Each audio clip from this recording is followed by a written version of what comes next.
నమస్తే. అక్టోబర్ 2025 సంవత్సరానికి ఈ మాసానికి సంబంధించిన రాశి ఫలాలు గనుక చూసుకుంటే మిథున రాశి వారికి ఎలా ఉందో మనం చూద్దాం. ఫస్ట్ మిథున రాశి వాళ్ళకి పెద్దగా ఏలినాటి శని లాంటి ప్రాబ్లమ్స్ కానీ, అష్టమ శని లాంటి ప్రాబ్లమ్స్ కానీ ఏమీ లేవు. అలానే గురువు పెట్టే పెద్ద పెద్ద ప్రాబ్లమ్స్ అయితే కానీ ఏమీ లేవు.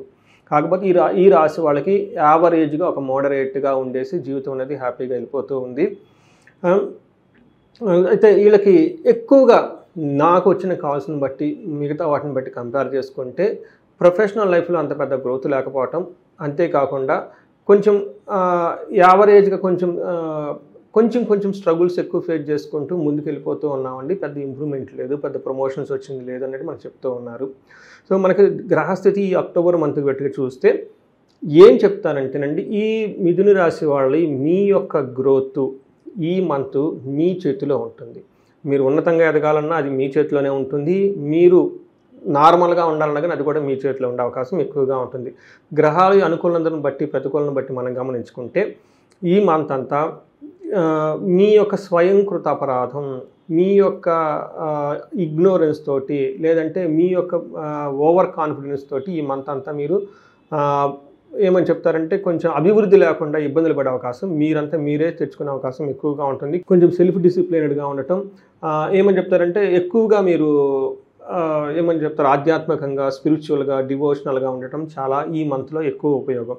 ఎందుకని మరి డీటెయిల్స్ కనుక చూసుకుంటే ఫస్ట్ ఇందులో ఈ రాశిలో ఉన్న నక్షత్రాలు కనుక చూసుకుంటే ఇందులో మృగశిర 3-4 పాదాలు, ఆరుద్ర 1-2-3-4 పాదాలు, పునర్వసు 1-2-3 పాదాలు మిథున రాశిలో ఉంటారు. పేరు బలం కనుక చూసుకుంటే వీళ్ళకి కా, కీ, కు, క్నం, ఛా, చే, కో, కా, హా అన్న లెటర్స్ అంతా ఇందులోనే ఎక్కువగా పాపులర్ అయిన పేర్లు చాలామంది ఇందులోనే ఉంటాయి. మీరు ఇక్కడ ఒక చిన్న కన్ఫ్యూజన్ ఉంటుంది చాలామందికి. ఏమంటే మాకు 2-3 పేర్లు ఉంటాయండి, ఇంట్లో ఒక పేరుతో పిలుస్తారు, ఆఫీస్లో ఇంకొక పేరుతో పిలుస్తారు, లేడీస్ అయితే పుట్టింటికి ఒక పేరుతో పిలుస్తారండి, పెళ్ళైన తర్వాత ఇంకొక పేరుతో పిలుస్తారు, లేదంటే మాకు ఆధార్లో ఒక నెంబర్ ఉంది, సర్టిఫికేట్లో 3-4 పేర్లు ఉన్నాయి కానీ మధ్యలో ఏదో ఒక పేరుతో పిలుస్తుంటారు. ఏది చూసుకోవాలని చాలామంది కన్ఫ్యూజను. చాలా కాల్స్ కూడా నాకు ఇదే పొజిషన్గా అడుగుతూ ఉంటారు, ఏది చూసుకోవాలని. ఒక క్లారిటీ ఏంటంటే మిమ్మల్ని ఎక్కువ మంది ఏ పేరుతో పిలుస్తారు అది మీరు ఇంపార్టెంట్గా మీ పేరులో ఆ ఫస్ట్ లెటర్ మాత్రం మీకు అప్లై అవుతుంది. సపోజ్ స్త్రీలే లేడీసే ఉన్నారు, పుట్టింట్లో ఒక పేరుతో పిలుస్తారు, పెళ్ళైన తర్వాత ఇంకొక పేరుతో పిలుస్తారు. సో ఇక్కడున్న పేరుతో ఎవరు పుట్టింట్లో ఉన్న వాళ్ళు ఎక్కువ మంది పిలుస్తుంటారా, లేదంటే అత్తగారింట్లో ఎక్కువ మంది మిమ్మల్ని పిలుస్తుంటారా, ఎక్కువ మీరు ఎవరితో ఇంటరాక్ట్ అవుతుంది, ఏ పేరుతో పిలుస్తున్నారు, అందులో ఉన్న ఫస్ట్ లెటర్ మాత్రమే మీరు యొక్క రాశి ఫలాలు పెట్టి చూసుకోవాలి. సపోజ్ శ్రీలక్ష్మి పద్మ అన్నారు అనుకోండి, శ్రీ అనేది పిలవరు కాబట్టి పద్మ అని పిలుస్తుంటే పాన లెటర్స్ మాత్రమే చూసుకోవాల్సి ఉంటుంది. శ్రీలక్ష్మి అనేది మీరు ఎక్కువగా చూసుకునే అవసరం లేదు. ఈ ప్రకారంగా ఎక్కువ పాపులర్గా లేదంటే ఏ పేరుతో మీరు ఎక్కువగా బయట వాళ్ళకి ఎక్కువగా తెలుసో ఆ పేరులో ఉన్న ఫస్ట్ లెటర్ మాత్రం మీకు అప్లై అవుతుంది. దీని ప్రకారం పేరు బలాన్ని బట్టి మీరు రాశి ఫలాలు చూసుకోవాలి.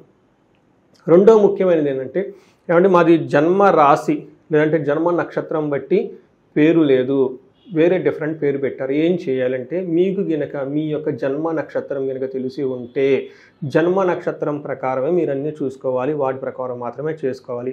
మాకు జన్మ నక్షత్రం తెలవదు, అప్పుడు మాత్రమే ఇది పేరును బట్టి మీరు చూసుకోవాలి. అది కూడా పేరులో బాగా పాపులర్ అయిన అందరికీ తెలిసిన పేర్లు ఫస్ట్ లెటర్ను బట్టి మీ యొక్క ఏ రాశికి అప్లై అవుతుందో, ఏ రాశి కింద వస్తుందో దాన్ని బట్టి చూసుకోవడం చాలా ఇంపార్టెంట్. విషయానికి వస్తే మనం ఇప్పుడు చూసుకుంటే మిథున రాశి వాళ్ళకి గ్రహాలు 5వ స్థానంలో 3 గ్రహాలు ఉన్నాయి, 4వ స్థానంలో ఒక గ్రహం ఉంది. ఈ యొక్క కాంబినేషన్ కనుక చూసుకుంటే ఎక్కువగా మీరు మీ యొక్క అమూల్యమైన టయాన్ని, ఇంపార్టెంట్ అయిన టయాన్ని మీరంతా మీరే వేస్ట్ చేసుకునే అవకాశం ఎక్కువగా కనిపిస్తుంది. ఒక్క విషయం తప్ప మిగతా విషయాలన్నింటిలో మిథున రాశి వాళ్ళకి చాలా బాగుంది. మనకి లఘు గోచారం, సూక్ష్మ గోచారం కాన్సెప్ట్లో కనుక చూసుకుంటే సూర్యుడు, కుజుడు, బుధుడు, శుక్రుడు ఎలాంటి యోగ్యతను ఇస్తున్నారో మనం చూద్దాం. ఇది మనకి సమరీ లాగా న్యూస్లో ఏమంటారు ముఖ్యాంశాలలాగా ఈ యొక్క హోల్ మంత్ ఎలా ఉంటుంది అనేది మన మహర్షులు 4 మొక్కల్లో చెప్పేస్తారు. ఫస్ట్ది మనోరుచం, అర్ధనాశం, భార్యసుతాది కలహం, సుఖ సుహృతాభివృద్ధి అని చెప్తారు. అంటే ఈ టైంలో మనసులో మానసికంగా ఎక్కువగా టెన్షన్ పడుతూ ఉంటారు, ఏదో మిస్టేక్ ఏదో చేసేస్తారు, దానికి అనుగుణంగా మీరే మళ్ళీ రిగ్రెట్ అయి బాధపడుతూ ఉండే అవకాశం ఎక్కువగా ఉంటుంది. అర్ధనాశనం, ధనం విపరీతంగా కోల్పోయే అవకాశం ఎక్కువగా ఉంటుంది. భార్యలతోటి, ఫ్రెండ్స్ తోటి గొడవలు వచ్చే అవకాశం ఎక్కువగా ఉంటుంది. ఓవరాల్గా కనుక చూసుకుంటే మీకు ప్రాస్పరిటీ, గ్రోత్ మీరు అనుకున్నంత విధంగా లేకుండా ఏదో తటస్థంగా సహజంగా వెళ్ళిపోయే మంత్ అని మీరు చెప్పుకోవాలి. అంటే ఒక రకంగా చెప్పాలంటే ఇందులో మీరు పెద్ద ఒడిదుడుకులు ఉండాల్సిన మంత లాంటి మాసం అయితే కాదు. చక్కగా అలా వెళ్ళిపోతూ ఉంది అని చెప్పుకోవాలి. ఇన్ కేస్ ఏదైనా కనుక ప్రాబ్లం ఏదైనా ఉంటే అది మీ యొక్క థింకింగ్ ప్యాటర్న్లోను, లేదంటే మీలో ప్యూర్ ఇంటెన్షన్స్ లేకుండా ఏదో పని చేసి బ్లైండ్గా చేసి ఇబ్బందులు పడే అవకాశం ఎక్కువగా ఉంది. అది తప్ప మిగతా అన్ని విషయాలు చాలా బాగుందని చెప్పుకోవాలి. మనకి మహర్షుల సంస్కృతిలో ఏం చెప్తారంటే 5వ స్థానంలో సూర్యుడు ఉంటే ఎలా ఉంటుందంటే దేహలాస్యం మనస్తాప సుహృత్వేషం ధనవ్యయం బుద్ధి చాంచల్యం ఆప్నోతి పంచమే రవి సంయుతే అని చెప్తారు. 5వ ఇంట్లో కనుక రవి ఉంటే బేసికల్గా బుద్ధి చాంచల్యం, మీకు ఇంటెన్షన్స్ లేదంటే రకరకాల ఆలోచనలు వచ్చేస్తుంటాయి. ఈ వీక్లో ఈ పని చేయాలంటే నెక్స్ట్ ఇంకొకటి చేయాలనుకుంటూ ఉంటారు. బుద్ధి అనేది మీకు అటు ఇటు మైండ్ వేవరింగ్ ఎక్కువగా ఉంటుంది. దేని మీద ఫోకస్ చేయలేని పరిస్థితి మీకు ఎక్కువగా ఉంటుంది. సుహృత్వేషం ధనవ్యయం, ఈ టైంలో ఫ్రెండ్స్ ద్వారా తెలిసిన వాళ్ళ ద్వారా విపరీతంగా ధనం కూడా ఖర్చు అయ్యే అవకాశం ఎక్కువగా ఉంటుంది. తద్వారా మనస్తాపానికి గురైపోతూ ఉంటారు. శారీరకంగా అలసట ఉంటుంది అని చెప్తారు. అయితే ఫైనల్గా మీరు ఏ ప్రకారంగా చూసుకున్నా కానీ ధన ప్రవాహం మీకు వచ్చే అవకాశం ఎక్కువగా ఉంది. అంటే సూర్యుడు ఇక్కడ మీకు కొన్ని విషయాల్లో ఇబ్బంది పెడుతూ కొన్ని విషయాల్లో ఇస్తూ ఉన్నాడు కాబట్టి ఒక తటస్థం యావరేజ్ అని చెప్పుకోవచ్చు. కుజుడు కనుక మీరు చూసుకుంటే ఈ విషయంలో చాలా జాగ్రత్తగా ఉండాలి. కుజుడు మిమ్మల్ని డైవర్ట్ చేస్తాడు. మీ యొక్క అటెన్షన్స్ని మీ యొక్క ఫిజికల్గాను లేదంటే మానసికంగా మీకు ఏదో విధంగా డైవర్షన్ క్రియేట్ చేసి ఇబ్బందులు గురి చేసే అవకాశం ఎక్కువగా ఉంది. మన మహర్షుల సంస్కృతంలో ఏం చెప్తారంటే దేహజాడ్యం సంతాప కాలతిక్రమ భోజనం దురితం కర్మలాభచ్చ భౌమే పంచమ సంయుతి అని చెప్తూ ఉంటారు. అంటే కుజుడు 5వ ఇంట్లో ఉండటం వల్ల శారీరకంగా లేజినెస్ ఉంటుంది. ఏ పని చేయాలనిపించదు. ఆ కాలానికి భోజనం చేయలేరు. తర్వాత సంతాపం, ఏదో ఒక పాప పనులు చేయాలన్న ఆలోచన మీలో ఉంటుంది. దురితం కర్మలాభచ్చ, ఏదైనా పని కనుక చేస్తే అందులో మీకు పని రాకుండా రిజల్ట్ రాకుండా ఈ పాప పనులు చేయాలన్న ఒక ఆలోచన మీకు వచ్చేస్తూ ఉంటుంది. తర్వాత కర్మలాభచ్చ, ఏదైనా పని కనుక చేస్తే దురితం కర్మలాభచ్చ, దాంట్లో రిజల్ట్ ఉండదు అని మనకు శాస్త్రాలు చెప్తూ ఉంటారు. అంతేకాకుండా ఈ టైంలో మీకు శారీరానికి గాయాలయ్యే అవకాశం ఎక్కువగా ఉంటుంది. విపరీతంగా ఖర్చులు పెట్టే అవకాశం ఎక్కువగా ఉంటుంది. ఇంపల్సివ్ బయ్యింగ్ అంటారు. అంటే వెళ్తూ ఉంటారు, ఏదో కనిపించేస్తుంది, టక్కని తీసేసుకుంటారు. దాని ద్వారా మీకు ఉపయోగం ఉందా లేదా అని ఎక్కువగా ఆలోచించరు. చాలా దుబారా ఖర్చులు పెట్టే అవకాశం ఎక్కువగా ఉంటుంది. ఇది ఒక్క విషయం, మీరు కుజుని ద్వారా ఉండే అవకాశం ఎక్కువగా ఉంటుంది. కాబట్టి కొంచెం ఖర్చులు పెట్టే విషయంలో చాలా జాగ్రత్తగా ముందుగానే బడ్జెటెడ్గా ప్లాన్ చేసుకొని బడ్జెట్ రూపాయలు మీరు బడ్జెట్ రూపాయలు మీరు డబ్బులు ఖర్చు పెట్టుకుంటూ ఉంటే చాలా బాగుంటుంది. శుక్రుడు మీకు 4వ ఇంట్లో ఉండటం వల్ల ఇది మంచి యోగం అని చెప్తారు మన మహర్షులు. శుక్రుడు 4వ ఇంట్లో ఉంటే ఏంటి ఉపయోగం అంటే స్వబుద్ధి బంధు సన్మానం స్త్రీ సంభాషణ సంభ్రమ పుత్రమిత్ర కళాత్రాది విద్యాగోష్ఠు సుఖే భృగునందనే అని చెప్తారు. అంటే శుక్రుడు 4వ ఇంట్లో ఉండటం వల్ల మిథున రాశి వాళ్ళకి మంచి జరుగుతుంది అని చెప్తారు. ఏ ప్రకారంగా మంచి జరుగుతుందంటే స్వబుద్ధి, మీ యొక్క ఇంట్యూషన్ ప్యూర్గా ఉండి ఓన్ డెసిషన్స్ తీసుకుని వెళ్తూ ఉంటారు. బంధు సన్మానం, మీకున్న రిలేటివ్స్ ఈ టైంలో మిమ్మల్ని బాగా గౌరవిస్తూ ఉంటారు. స్త్రీ సంభాషణ సంభ్రమ, ఎవరైతే కనుక జెంట్స్ ఉంటారో లేడీస్తో చక్కగా మాట్లాడి ఎంజాయబుల్గా మాట్లాడి మీకు కావాల్సిన విషయాలన్నీ పనులన్నీ చక్కగా చేసుకునే అవకాశం ఎక్కువగా ఉంటుంది. ఇన్ కేస్ స్త్రీలు ఎవరైతే ఉన్నారో పురుష సంభ్రమ, మీ ఇంట్లో కానివ్వండి బయట కానీ పురుషులు మీకు తెలిసిన వాళ్ళు ఎవరైనా కనుక ఉంటే జెంట్స్ వాళ్ళ ద్వారా మీకు ఏదైనా కనుక మనస్పర్ధలు ఉన్న ఆఫీస్లో కానీ బయట కానీ అవన్నీ మీకు తొలగిపోయి చక్కగా ఒక హెల్దీ క్లైమేట్ మీ మధ్య ఉండి నెక్స్ట్ లెవెల్కి మీ యొక్క రిలేషన్షిప్ని కానివ్వండి మీ యొక్క ఏమని చెప్తారంటే మీకున్న యొక్క అనుబంధాన్ని కానివ్వండి వాటిని ముందుకు తీసుకెళ్లే అవకాశం ఎక్కువగా ఉంటుంది. ఇంతేకాకుండా ఈ టైంలో పుత్రులతోటి మిత్రులతోటి భార్యతోటి చక్కగా విద్యాగోష్ఠు అంటే మంచి మంచి తెలవని విషయాలు చర్చించుకుంటూ ఏం చేస్తే బాగుంటుంది అని ఒక క్లారిటీ వచ్చి మీ నాలెడ్జ్ వాళ్ళకి వాళ్ళ నాలెడ్జ్ మీకు షేర్ చేసుకొని ఒక ప్రాపర్ అండర్స్టాండింగ్, ఒక ప్రాపర్ హైయర్ లెవెల్ డిస్కషన్, ఒక ప్రాపర్గా ఒక ఫోకస్డ్ ఎన్విరాన్మెంట్, ఒక వృద్ధి మీ లైఫ్ అంతా పురోగవృద్ధి వైపు ఉండే విధంగా అంత డిస్కషన్ ఉండి మీకు అనుకూలంగా ఉండే అవకాశం చాలా ఎక్కువగా ఉంటుంది. అంతేకాకుండా 10వ ఇంట్లో శుక్రుడు ఉండటం తర్వాత ఆఫీస్ విషయంలో మీకు ఒక హ్యాపీ న్యూస్ అంటారు. మనీ ప్రవాహం మీకు ఆఫీస్లో కానివ్వండి బిజినెస్లో కానీ ఇంప్రూవ్మెంట్ వచ్చే అవకాశం ఎక్కువగా ఉంటుంది. గవర్నమెంట్ అఫీషియల్స్కి అయితే ఇది ఒక బెస్ట్ టైం అని మనం గమనించుకోవచ్చు.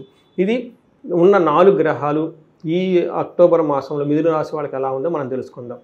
ఇందులోనే మనకి మహర్షులు ఇంకొక కాన్సెప్ట్ ఇచ్చారని దాన్ని అంగగోచారం అంటారు. అంగగోచారం అంటారు. అందులో నక్షత్రం ప్రకారం మనకి ఎలా ఉందో తెలుసుకోవచ్చు. ఇందులో 3 నక్షత్రాలు ఉంటాయి. అవి మృగశిర, ఆరుద్ర, పునర్వసు నక్షత్రాలు.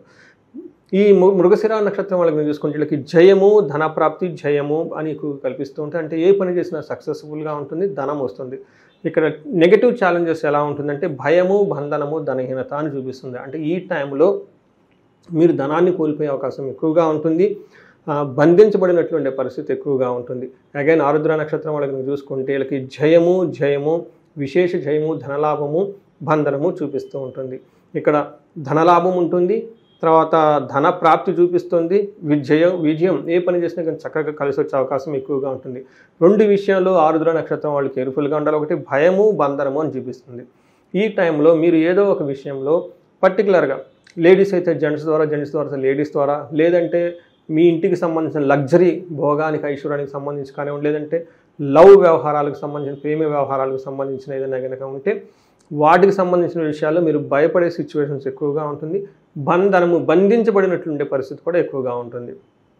ఈ రాశి వాళ్ళకి బంధించబడినటువంటి పరిస్థితి అంటే ఫ్యూచర్ ఎలా ఉంటుంది, ఇక్కడ ఉంటామా ఉండమా, చాలామంది ఫారిన్లో ఉంటారు, మేము అసలు ఇక్కడ వచ్చి జాబ్లో చేయడానికి వచ్చాము, పరిస్థితులు అనుకూలంగా లేవు, ముందుకు వెళ్తామా లేదా, లేదంటే ఇండియాకి వెళ్ళిపోవాలా, లేదంటే ఈ ప్రాజెక్ట్ ఉంటుంది అయిపోతుంది, కొత్త జాబ్ వస్తుందా లేదా, ఫ్యూచర్ ఎలా ఉంటుంది, ఇలా ఒక బంధించబడినట్లుండే కన్ఫ్యూజన్ ఉండే పరిస్థితులు ఉండే అవకాశం ఎక్కువగా ఉంటుంది ఈ రాశి వాళ్ళు.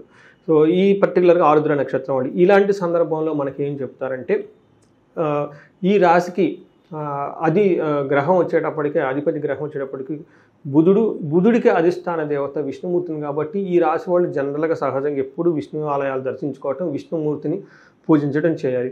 పర్టికులర్గా ఈ టైంలో మీకు విష్ణు ఆలయాలకు సంప్రదిస్తే ఈ యొక్క బంధనం పోతుంది అని చెప్తారు. మనకి హైదరాబాద్కి దగ్గరలో బెంగళూరు వెళ్ళే నేషనల్ హైవేలో 35 కిలోమీటర్ల దూరంలో పెంజర్లా అనే ఒక గ్రామం ఉందండి. అక్కడ స్వయంభూగా వెలిసిన అనంత పద్మనాభ స్వామి ఉన్నారు, మహాలక్ష్మి సమేత, శ్రీదేవి భూదేవి సమేత.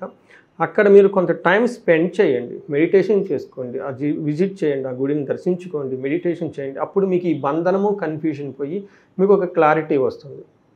అంతేకాకుండా పునర్వసు నక్షత్రం వాళ్ళకి చూసుకుంటే వీళ్ళకి జయప్రదంగా ఉంటుంది, బంధనము, భయము, ధన లాభం కూడా చూపిస్తూ ఉంది. సో ఈ ప్రకారంగా మీరు కనుక చూసుకుంటే మృగశిర నక్షత్రం వాళ్ళకి సుఖనాశనము, అంటే అప్పటిదాకా కంఫర్టబుల్గా ఉన్న ఏదైనా వ్యవహారం ఉంటే ఆ కంఫర్ట్ అనేది లేకుండా ఇబ్బందులు పడే అవకాశం ఎక్కువగా ఉంటుంది. ఆరుద్ర నక్షత్రం వాళ్ళకి అగైన్ సుఖనాశనము, కంఫర్టబుల్గా పడేదైనా ఉంటే కంఫర్ట్నెస్ పోతుంది. తర్వాత పునర్వసు నక్షత్రం వాళ్ళకి స్త్రీల ద్వారా ప్రాబ్లం వచ్చే అవకాశం ఎక్కువగా ఉంటుంది. స్త్రీలు ఉంటే పురుషుల ద్వారా ఎవరికైనా తెలిసిన వాళ్ళ ద్వారా ప్రాబ్లం ఉండే అవకాశం ఎక్కువగా ఉంటుంది. సో ఈ రాశి వాళ్ళకి కొన్ని విషయాలు అనుకూలంగా, కొన్ని విషయాలు ప్రతికూలంగా ఉండి ఒక సాధారణంగా ఉంది అని మనం గమనించుకోవాలి. అయితే ఈ రాశి వాళ్ళు ఎవరైతే బిజినెస్ పీపుల్ ఉంటారో ఈ దసరా, దీపావళి అకేషన్ సందర్భాన్ని పురస్కరించుకొని బిజినెస్ కానివ్వండి, రియల్ ఎస్టేట్ కానివ్వండి, మీకు మల్టీ సోర్సెస్ ఆఫ్ ఇన్కమ్ కావాలి, కొత్తగా మాకు రెవెన్యూ సోర్స్ రావాలి, ధనం అనేది ఎక్కువగా కావాలనుకున్న వాళ్ళు స్వర్ణలక్ష్మి విశేష హోమం చేయించుకుంటే విశేషమైన ధనం వస్తుంది, జనాకర్షణ వస్తుంది, గ్రహాలు కూడా శాంతింపబడుతూ ఉంటాయి. వీటితో పాటు ఎవరైనా భార్యాభర్తల మధ్య గొడవలు పడుతున్నా వీళ్ళకి అన్యోన్య దాంపత్య పాశుపత అభిషేకం చేయించుకుంటే చాలా బాగుంటుంది. ఇంకా ఎక్కడైనా ప్రమోషన్స్ రావాలండి, నెక్స్ట్ లెవెల్కి వెళ్ళదట్లేదు, శత్రువు బాధలు ఎక్కువగా ఉన్నారనుకున్న వాళ్ళు మన్యు పాశుపత అభిషేకం చేసుకుంటే చాలా బాగుంటుంది. బంధించబడినట్లు ఉన్న పరిస్థితుల్లో డైరెక్షన్ గురించి ఒక్కసారి మీ యొక్క పర్సనల్ హారోస్కోప్ అని అనాలిసిస్ చేయించుకొని అందులో ఏమైనా కనుక దోషాలుంటే అవి తెలుసుకొని వాటికి నివారణ కోసం కొన్ని పూజలు, హోమాలు కనుక చేసినట్లయితే ఆ దోషాలు పోయి మీ యొక్క లైఫ్ 10 అంతలు ఇంకా ముందుకెళ్ళే అవకాశం ఎక్కువగా ఉంటుంది. ఈ రాశి వాళ్ళు ఈ దసరా, దీపావళి టైంలో చక్కగా ఈ పండుగలన్నీ చక్కగా సెలబ్రేట్ చేసుకుంటూ దేవి కృపతో, పార్వతీదేవి యొక్క కృపతో, నవరాత్రుల ద్వారా, అలానే మనకి లక్ష్మీదేవి యొక్క కృపతో విశేష ధనలాభం సంపాదించి ఉన్నతంగా ఎదగాలని చెప్పేసి నేను కోరుకుంటున్నాను. నమస్తే.